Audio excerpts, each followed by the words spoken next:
Tourist ہمتن گوش تھے۔ تاریخ کے اد کھلے دریچے سے بخارا کا 1200 سال پرانا منظر دکھائی دینے لگا۔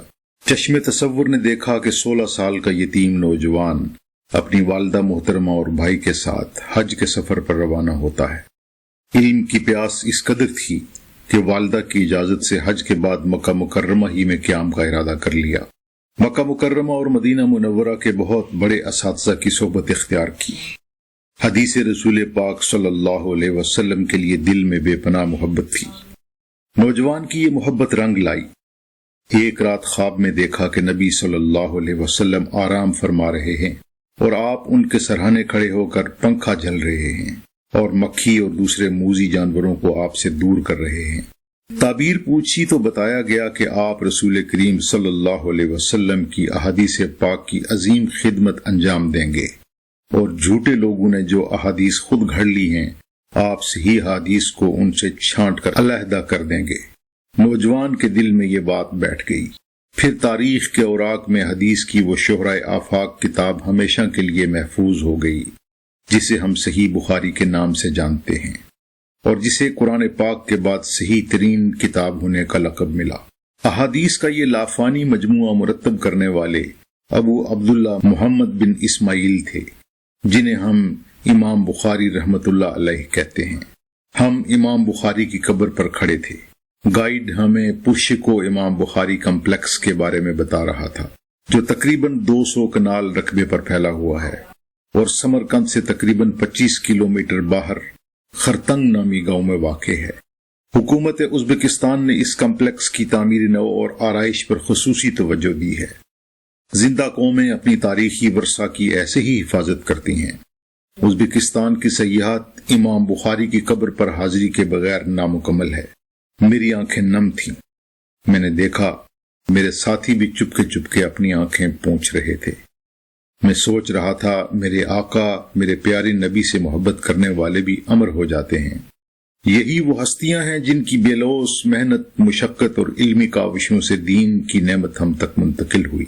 شاید میرے ساتھی بھی یہی سوچ رہے تھے۔ میرا ذہن ایک بار پھر 1200 سال پیچھے چلا گیا۔ امام بخاری کے والد اسماعیل بن ابراہیم نہایت پاکباز اور رزق حلال کا اہتمام کرنے والے شخص تھے۔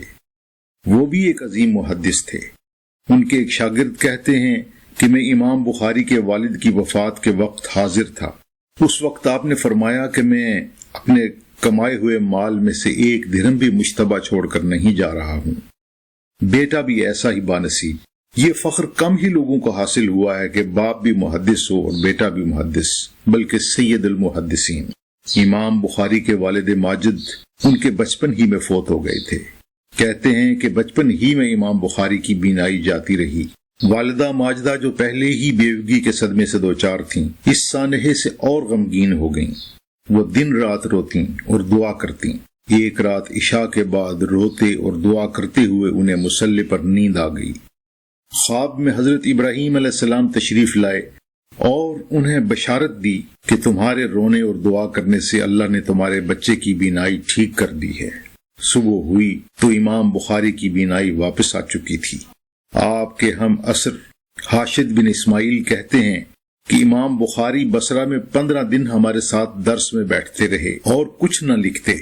ایک دن میں نے آپ کو نہ لکھنے پر ملامت کی تو بولے کہ جو کچھ تم نے لکھا ہے لاؤ اور اسے مجھ سے زبانی سن لو۔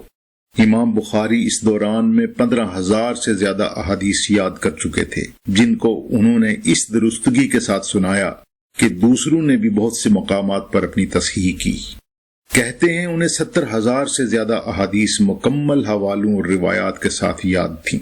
ایک مرتبہ بغداد کے محدثین نے آپ کا امتحان لینے کی ترکیب سوچی۔ بڑے مجمع میں امتحان لینے کا فیصلہ ہوا۔ سارا شہر یہ منظر دیکھنے کے لیے امڈ آیا۔ آپ کے سامنے 10 آدمیوں نے 100 احادیث روایات عدل بدل کر کے پڑھیں، لیکن آپ ہر حدیث کے بارے میں یہی کہتے رہے کہ میں اس حدیث کو نہیں جانتا۔ لوگوں میں چہمے گوئیاں شروع ہو گئیں کہ امام کو احادیث کے بارے میں علم نہیں۔ امام کھڑے ہوئے اور ایک ایک کر کے سب کی احادیث کو ترتیب کے ساتھ بالکل درست کر کے پڑھ کر سنا دیا۔ امام بخاری کے اس خداداد حافظہ اور مہارت پر اہل بغداد حیرت زدہ ہو گئے اور تسلیم کر لیا کہ فن حدیث میں آپ کا کوئی ثانی نہیں۔ امام بخاری نے تحصیل علم اور احادیث جمع کرنے کے لیے کئی ملکوں کا سفر کیا۔ 16 سال بعد آپ اپنے علمی سفر مکمل کر کے بخارا لوٹے۔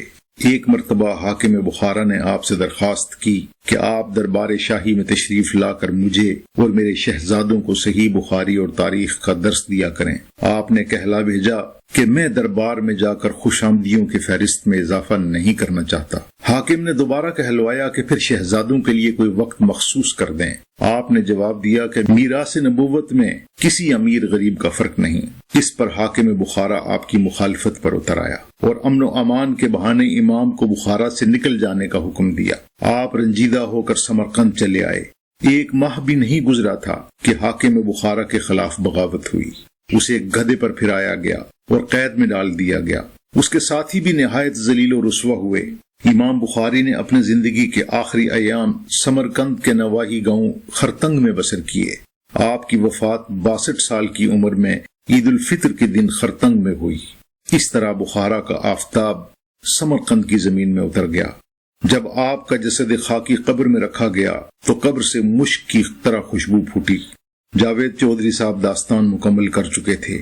ہم نے آنکھیں کھولیں اور 2018 میں واپس آ گئے۔